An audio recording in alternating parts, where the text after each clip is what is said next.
walk me through this, because I already had to walk through it to get here, but it's a... The labyrinth is a cool place. So there's 36 turns in it, and it was a place of just thought and healing. And so the turns represent, you know, the turns that you're walking through in life, and the maze of life that you get to a point. And so this is where we commence. So commencement at Soberman's is the day you're kind of scheduled to leave, and you're commencing out of the program.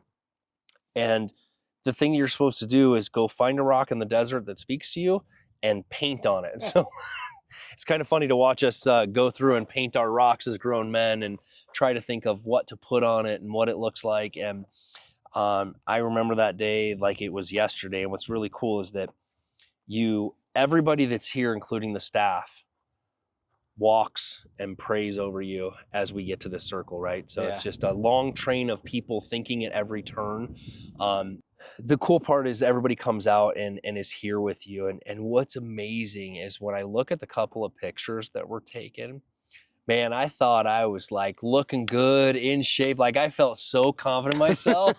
And then I look back like a year later and go, man, I was still fat and out of shape. But I felt good about what I had accomplished during that time. And that created the baseline going forward to where we lead now. And so this cactus is, man, I love it when Mitch tells the story of this and how they built it and all the things around it, because it's so special. And so all these rocks here just represent guys' experiences and what they came out with. And, you know, my rock has a few things which are really funny, because one of them is still like, God. I tried to be as respectful as I could, but on my rock it says chicken fucker. And because here's the thing, my wife and I's nicknames for each other were chicken when we first got married. And one of the guys that was here with me, young sales guy, he walked out one day and he's like, "What's up, chicken fucker?"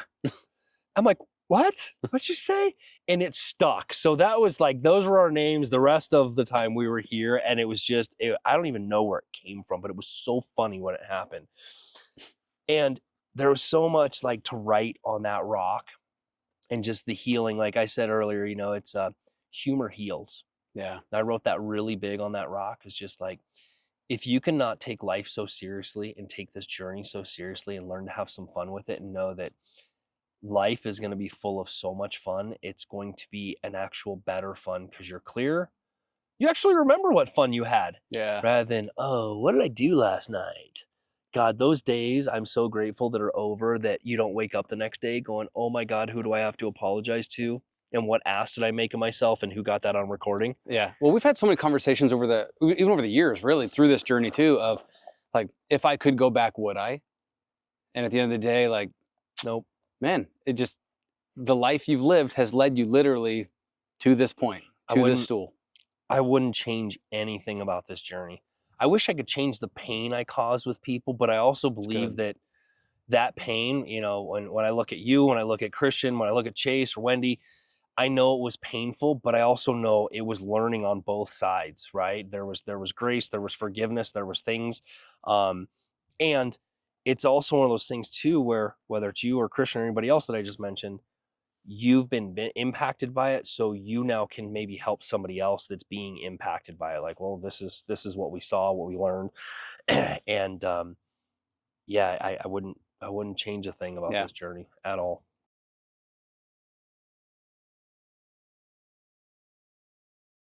When you're able to do that, how much pain in your own life can you avoid when you learn from someone else's lesson? Yeah. It isn't that like everything I hope for my kids. Yeah. Learn from my glories, learn from my mistakes, learn from it all, and ideally make the decisions you want to make and live the life you want to live. But, you know, one of the greatest conversations and challenges I had before I came to rehab, and I think that I really dealt and worked through in rehab, was my ego. And I was very much challenged by two very good friends of mine. One of them Brad called, and he just started to read a book by Jenna Kutcher called How Are You Doing Really? It's funny how you add really onto something, what happens. And Brad asked me that question and added really to it when I was driving up to Munns, when I was not living at my house and trying to figure this out. And dude, there's nothing worse than going, I hope you have time for this response, because I started crying and it was like, blah. And we talked for 2 hours on the way to Munns. Yeah. Just really going through breaking things down. And then that day, man, I've never been hit so hard with a baseball bat by 2 of my good friends. And that's what it felt like just a gut check. Cause then I had lunch with Mike, and Mike just, he told me, he's like, dude, your ego's out of control. Who you think you are is out of control, and all the pieces, man. I started to sit in that and go, oh, that's not good. Yeah. Like, okay. So I really thought about that in rehab. And when I was here, I've always been a leader, but I think before I was leading out of ego and for a different purpose. And when I finally realized, like, okay, no ego, you know, I would just tell everybody here the things that I had gone through, the mistakes that I had made, without worrying about what anybody felt about me or judged me or anything. It was just, here's who I am. Yeah. It's crazy that it's death to self actually equaled life. Yes. Like, it doesn't matter. And by the way, I didn't care. I'm like, I'm probably never going to do business with these people. And that was always my concern with everything. It's like, oh, if somebody knows they're not going to do business, or could it be judged, or could it? And now I was like, I can lead from who I really am and what's in my heart. Yeah. And what I do know, if I can get rid of the look at me and all I've done and all the successes and all the things that I was living and hiding behind, and go, I just need to lead as Steve, like that guy that's in there. And it's crazy, because the more I stepped into that, it was like people would ask questions. And one of my favorite books by James Clear is Atomic Habits. And so what I do when I'm here, dude, everybody got a copy of Atomic Habits, right? I'm like, I bought them for everybody. I didn't care. Yeah. Because I'm like, I know the impact that this has had on me from before this journey. What kind of impact would it have on this journey? And so I constantly dig into these guys. I'm like, guys, the Atomic Habits start with small, consistent habits. Then you can add something to it, rather than doing the New Year's Day thing of, I have 19 things I'm going to not do. Yeah. And you screw all of them up. Yeah. Rather than, I'm going to do the one thing, and I'm going to do it really well, and I'm going to make sure I do it every day. Right. And so you start with those small habits, and being able to lead and impact and influence the people around me while they were here was an honor and a blessing, because it also encouraged me that this might have a greater impact than what I thought. And what's crazy a year later is going, this certainly didn't happen to me. It 100% happened for me. And I get to look back at a year and just go, man, to walk through the gate and feel like life is over, to a year later going, my life couldn't be any better. But not just my life, the people around me. And, I had lunch with a guy the other day that said, look, you've been through a lot of stuff, and I've watched you these last 5 years. There is a calm and a peace in you that I've never seen.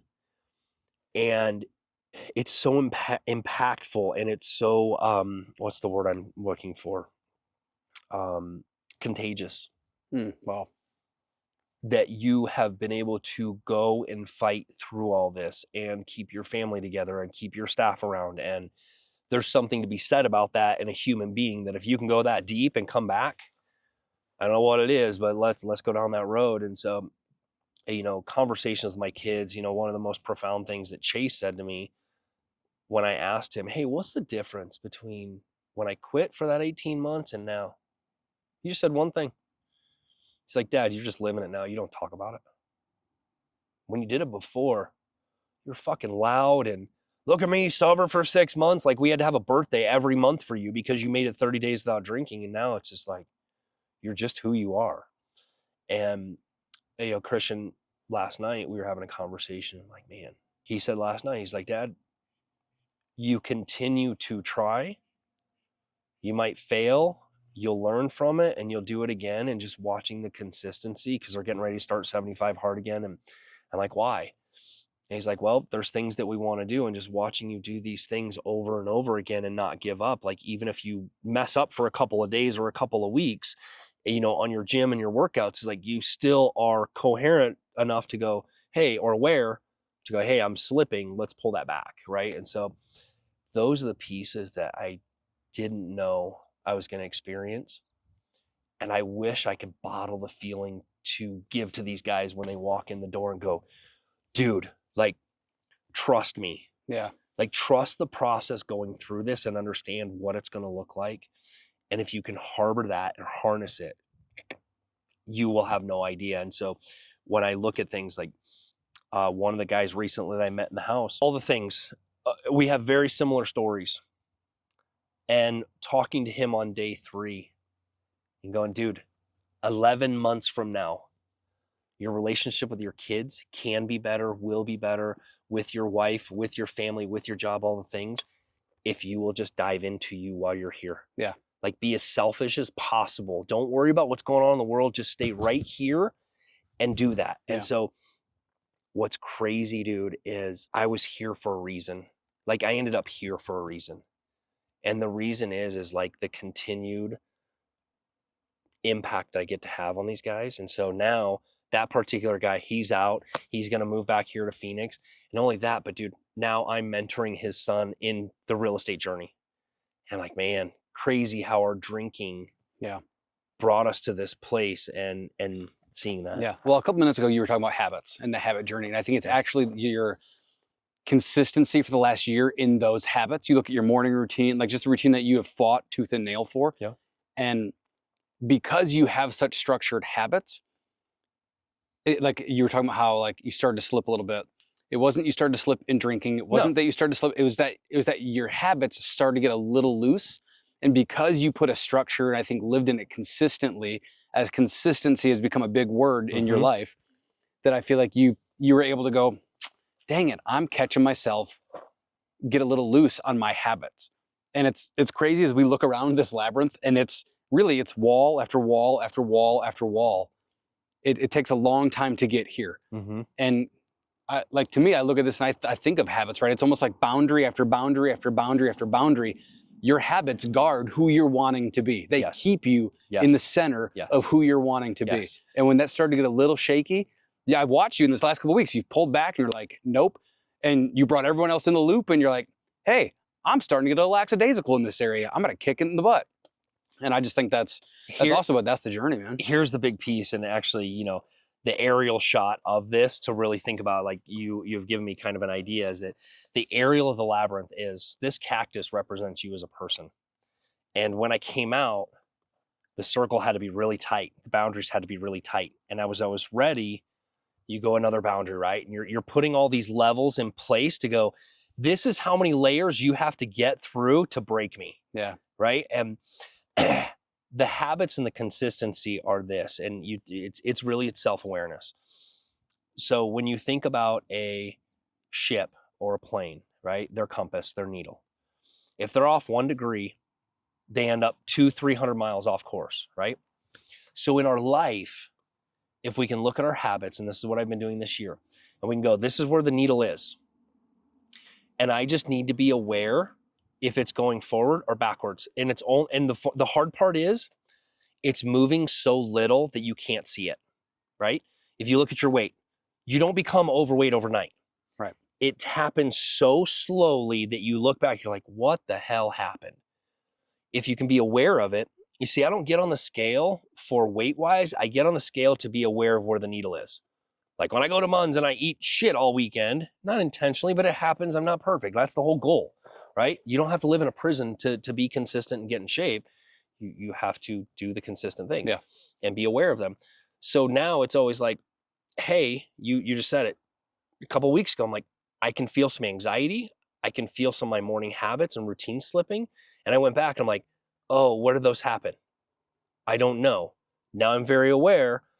And I just pull back. I'm like, before the needle clicks too far, we got to come back and reset. So I made the goal a couple weeks. I'm like, I'm going to do a 90-day reset on what I started here and go back to that. I keep looking at the pool at home going, do I really? Yes, yep, you're going to. I just haven't done it yet. So yeah. Yeah. Well, I know we're losing light. Yep. So let's get out of here. But I think there's one thing, a great thought, you know, that I would encourage everybody to utilize these 3 words. When I left, there was something profound that I learned in there. And when you're talking about, alcohol or addiction, they talk about, hey, you need to pause and identify what you're feeling, why you're going to drink, and then respond to it. And I'm like, what if I did that at everything in life? So November 2nd, 23, the first day out of rehab, I went and got a tattoo, right? Some people put the dates, all the things. Yeah. I intentionally put this tattoo on my left arm with the pause button. And it says pause, identify, respond. And the reason being is because I can physically touch the pause. And it reminds me, because most of the time if I'm writing, I wouldn't see it. It's my left arm. And so I'm driving, I constantly see it. It's a constant reminder with everything. When I'm mad about something, am I mad about that thing? Or is it something else that's pissing me off that I need to identify and go respond to? And all my life, I've been a reactionary person. You piss me off, I'm coming at you hard, right? And now I'm like, can confirm. all right, I think I'll just pause for a second. What did you say? And sometimes I'll hang up on people so I can pause. I'm like, sorry, bad cell phone spot. Because what it does is it allows me to disconnect and come back and regroup and go through it. So those three. Well, how many times have you screwed up and then had to eat crow? Oh, dude, I'm still doing it. Yeah. But that's the key, right? It's being like, this isn't about ego, so dang it.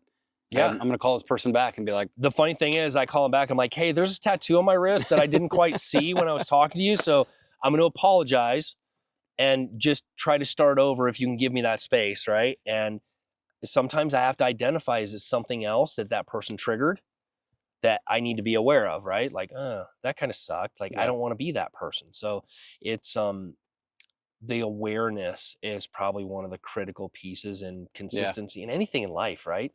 If we can just consciously be aware when things start to go the wrong direction or the right direction. Sometimes like all of a sudden the needle's clicking, like, what do I need to add fuel to the fire? Yeah. Right? Like, let's go there. So I appreciate that. Yeah, that's good. Cool.